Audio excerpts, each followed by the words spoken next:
Hello my gorgeous makeup loving friends, how's it going? Welcome back to my channel, or if you're new here, hi, my name is Teresa.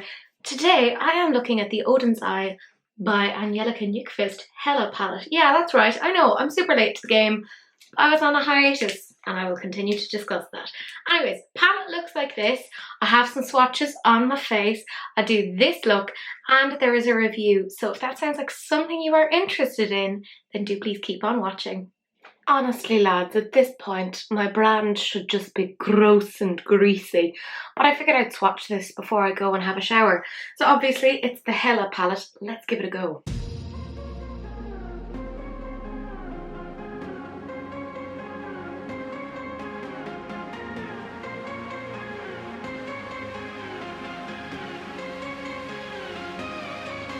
So that's it. I mean, they all go on really easily like butter.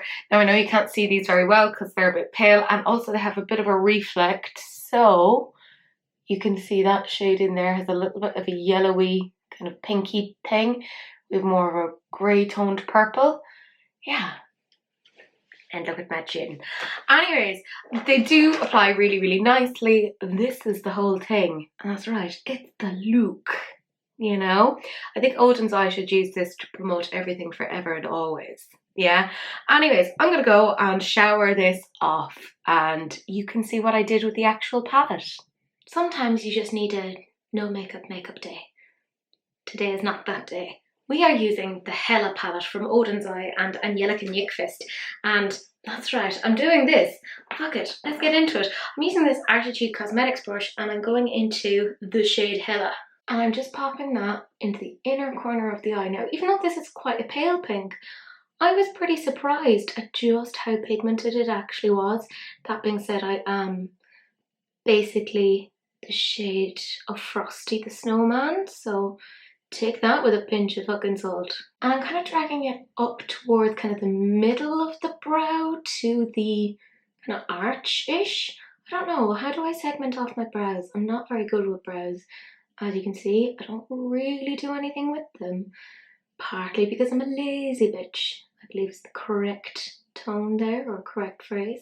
And then I'm taking this BH Cosmetics domed pencil and I'm going into Hellfire, which doesn't make anybody else think of Frollo's song, you know, in Hunchback of Notre Dame, where he starts like singing about Esmeralda and is all like, Hellfire, dark fire.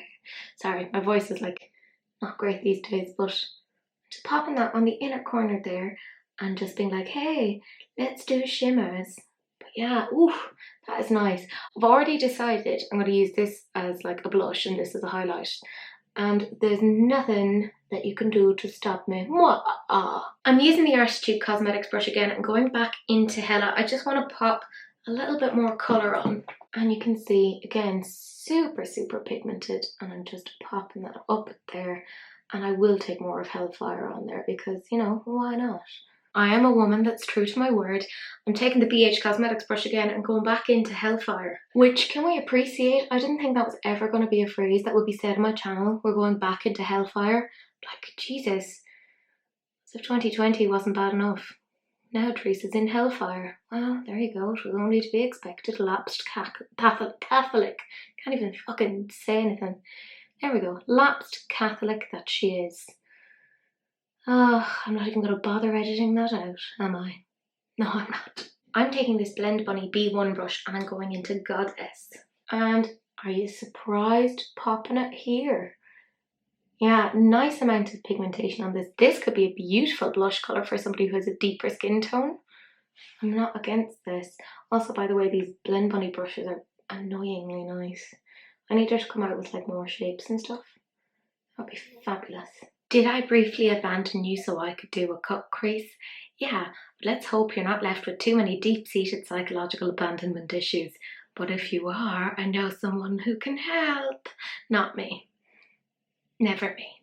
Anyways, I'm taking this away with 238 and I'm going into the shade Fluorescence. And can I just say, one of the things that I'm quite pleased about in terms of this palette is there's not a lot of fallout. Like, that's pretty nice. You could definitely do your base, I'd say, before you play with this palette, which there's not a lot of palettes you can say that about. Now, I'm sure Angelica must have been quite nervous about coming out with this after like the incredible success of the Nebula with Kaleidos. Like that was such a different colour story. It did really, really well. I really like this colour story. This is a bit of me, you know, your pinks, your greens. Yeah, I'm like Angelica, you totally spoke to my little heart. I'm all for it. I think she did really well. It's not easy coming out with something new after you've had such a big success. And another Zoeva 238, because why deviate when you have found the best thing ever? And I'm going into the shade Golden Bridge. Like the shimmers are crazy pigmented. They're really, really good.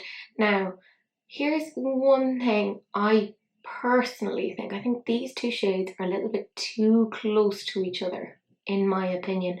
I think maybe one had to be either like that had to be lighter or that one had to be darker. Or both. Or both. That being said, I always like this sort of a shade of a green, so I don't really mind. I just wish there had been a little tiny bit more kind of a variation. And another Zoeva 238 because it's a day ending in a Y, and I'm going into the shade Venom, which just makes me think of Tom Hardy and also the song, you know, from Venom. Which is hilarious because Eminem just like makes up stuff that doesn't really rhyme. He does it quite well though. But here I like this because this is quite a different tone to the other greens, and again, very nicely pigmented. I am not against this. And then in a move that came as a shock to approximately nobody anywhere ever, taking the Morphe M562, I have put it through the colour switch, so just trust me. And that's right, swishy swishy, blendy blendy, smooshy smooshy. All of the technical terms. You won't get that on Angelica's channel. No. She'll say things like blend and taper. I don't know where I was going with that point, but yeah. I'm not jealous that she has a palette. 2 palettes, many palettes, all the things. Not to be fair, she's great. I always like you know, the colours that she puts together. And she's just quite a genuine person. I was very shocked when she ended up like moving to America. Was anyone else shocked by that? Though I have to say, really happy to see her and Samantha March, another OG fave of mine, hanging out together. That gives me, you know, like a lot of feels. And then I'm taking another Morphe M562 and I'm going into Venom, but I'm also going into Aurora Boreas, which I'm like, is that something to do with Aurora Borealis? Who knows? And I'm just popping that on the very outer bit and bringing that in. This is crazy pigmented, like a nice dark tone. I'm here for it. Like look, I took very, very little on the brush, but look at how much it's adding in there. Like that isn't bad. Like I mean, I properly like daintily dipped in there, you know? I have to say, I think she's done really, really well on this palette. She said, giving the game away. Was I up to some more off-camera shenanigans? Perhaps. I'm just cutting a crease. Not that. Bad. Bold. Bold. I'm taking this Zoeva 238 and I'm going into the shade Soot. Now, this is quite a tricky shade of purple because it can kind of stick a little bit and it can be very, very difficult to blend in with other shades. But that isn't the case with this one. I think she did a great job. Well done, Angelica. Not that she cares about my opinion or even knows who I am. But yeah, I feel like she really did very, very well on this one. Okay, so I know it looks a little bit manic at the moment, but you know what? Just stay with me.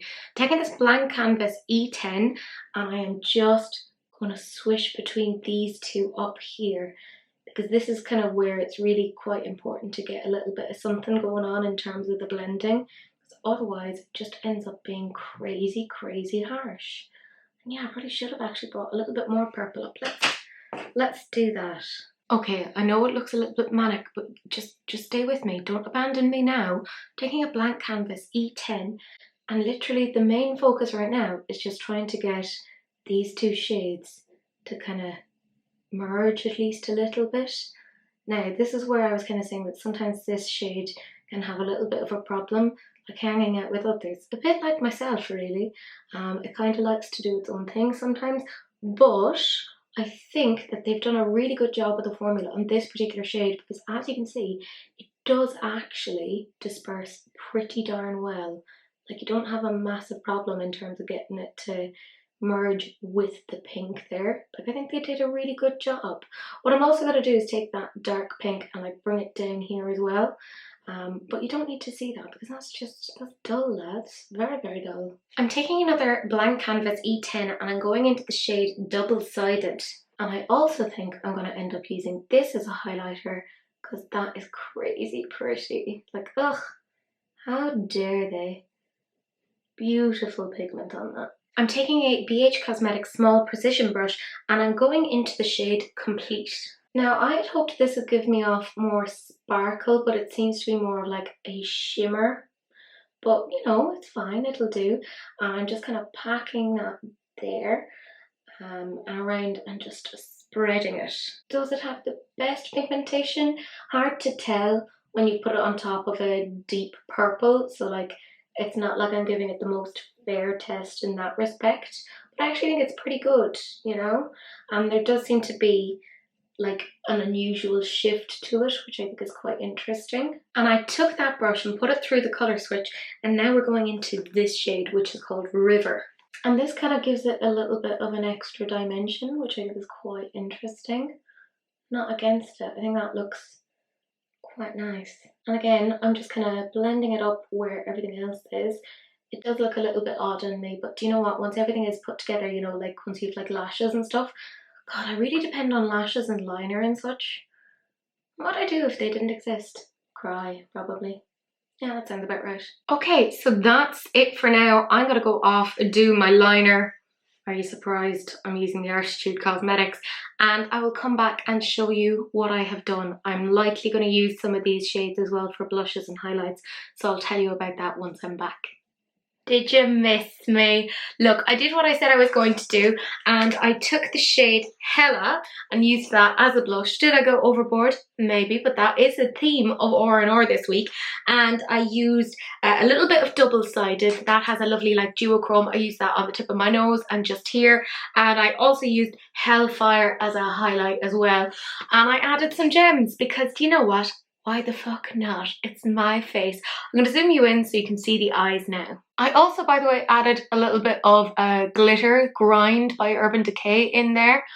I'm kind of living for this. And in case you're wondering about the duochrome liner, that is Vertigo, I believe, by She Glam, which is bananas. I do love it. But yeah, I mean, this is it. I think it looks really good. Oh, can we say something about that fucking Artitude liner? Yes. And of course, the inclusion of gems. Are we really that surprised? No, probably put too much glue because I can see like there's bits, well, I can't see right now, but I know that there's bits like seeping.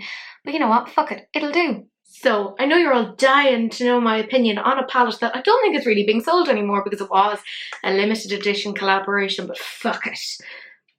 Yeah, you're gonna have FOMO. This is a good palette. I had no problem blending it. I will also say I love having like brands that remind me of people because I always associate Oden's Eye with my lovely friend Charlie. You know who you are. I loved this. I thought it was great. I thought there was one or two shades that were probably a little bit too similar, specifically these two. They kind of functioned a little bit too similarly for me. That being said, I love this. I would give this a solid 9.5 out of 10. Love it. If I had to go back in time and you know, whether or not I could make the purchase again or not, I absolutely would. I had a little bit of trouble in terms of it getting here. It took about a month to get here, which wasn't fantastic, but the world is on fire. So it feels like a first world problem to whinge about that. But you know what? Fucking love it. I think this is brilliant. I am here for it. I love it. What did you think when you tried yours? Because I know this is like old news, but I love it. Very happy, and I could totally see this as a companion palette from my Lowest Cosmetics Meet Me in the Underworld, which is a much beloved palette of mine. But anyways, that is it. That is the end of the video. Do please like, comment and subscribe. Turn on that notification bell, and do please share, because sharing is caring, unless of course it's an STD, in which case, you know, don't be gross. Wrap it up. But that is it. That's the end of the video, and I will see you guys in the next one. Bye.